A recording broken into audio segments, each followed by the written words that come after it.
दोस्तों नमस्कार। दोस्तों आज मैं जो बात करने वाला हूँ वो एक वीडियो के ऊपर है, जो पीछे कुछ दिन से एक वीडियो वायरल हो रहा है, जिस वीडियो में कि बताया गया है कि LIC की पॉलिसी को सरेंडर करने में उसका काफ़ी पैसा कट गया। तो LIC गलत है, LIC ने उसके पैसे मार दिए, LIC फ्रॉड है, LIC स्कैम है, न जाने क्या क्या बातें कर रहे हैं और सभी को कह रहे हैं कि LIC की पॉलिसी ना लें। वो अपनी राय सब पे दे रहे हैं और कई लोग एग्री भी हो रहे हैं।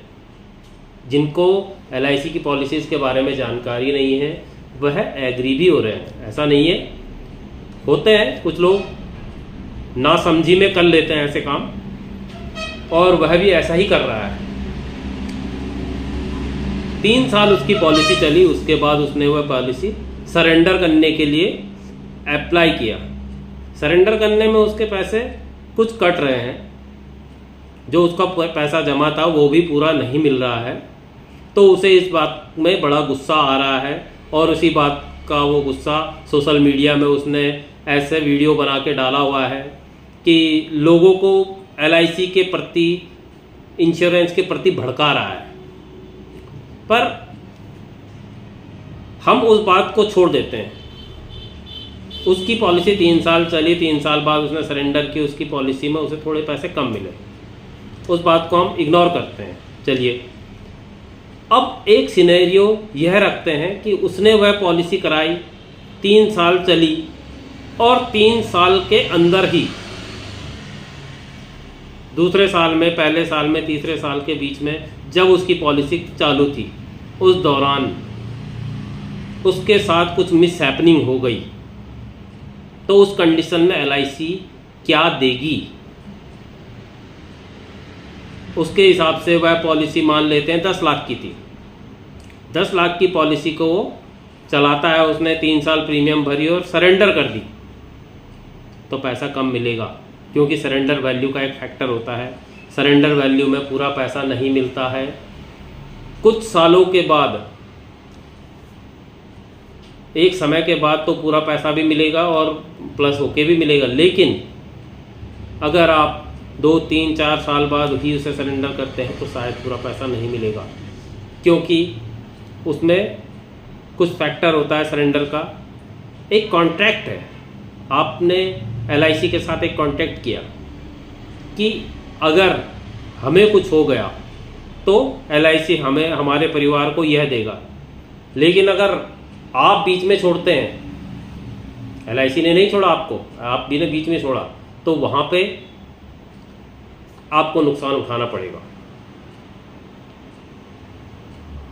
यही कंडीशन है। अगर 3 साल के अंदर उसे कुछ हो जाता तो LIC ने उसके परिवार को 10 लाख रुपए प्लस बोनस, और अगर पॉलिसी किसी अदर उसमें ऐसे रिस्क फैक्टर होते हैं जैसे हमारा जीवन लक्ष्य है, तो आगे भी ज़िंदगी भर, अगले 25 साल या 20 साल जब तक की उसकी पॉलिसी थी, तब तक LIC उसे, उसके फैमिली को पे करती रहती।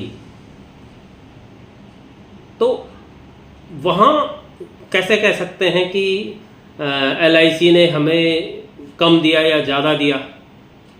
वहाँ तो कोई कैलकुलेशन ही नहीं थी, वहाँ रिटर्न्स की कोई कैलकुलेशन नहीं है। सभी कहते हैं रिटर्न्स कम है, तो रिटर्न्स 2 तरीक़ों से देखा जाए।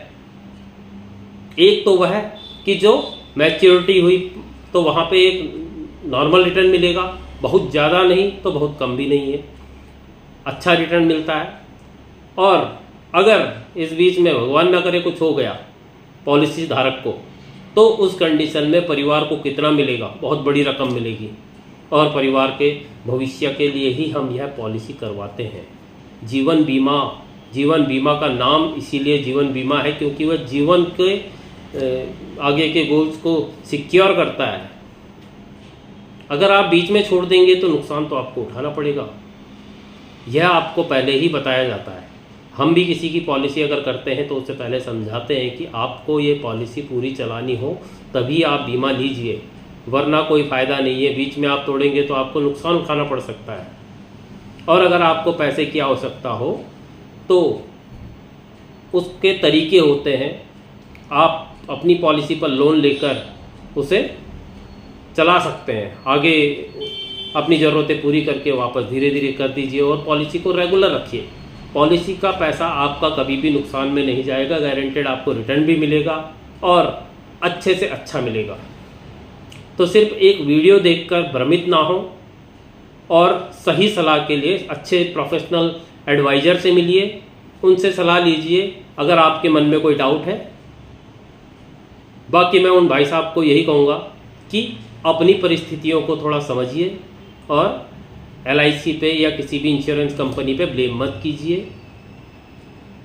बाकी हम कुछ कह नहीं सकते इस तरह से ज़्यादा। बाकी समझदार आप भी हैं, तो देखिए और समझिए। धन्यवाद, नमस्कार।